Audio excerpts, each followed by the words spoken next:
In Godfrey v. Georgia, the Supreme Court held that a state's capital sentencing scheme is constitutional only if it provides a meaningful way for a sentencer to differentiate between the few murder cases in which the death penalty is appropriate and the many cases in which it isn't.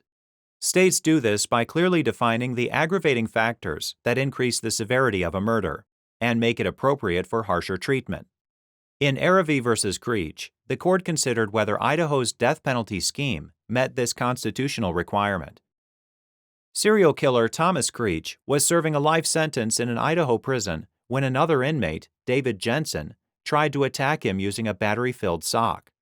Creech took the sock from Jensen and repeatedly struck him in the head.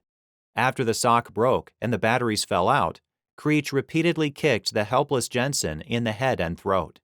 Jensen was taken to the hospital, where he later died. Creech pleaded guilty to first-degree murder. Idaho's death penalty statute identified 10 aggravating circumstances for judges to use in determining whether a murder should be punished by the death penalty. One of these aggravating circumstances was the defendant's utter disregard for human life.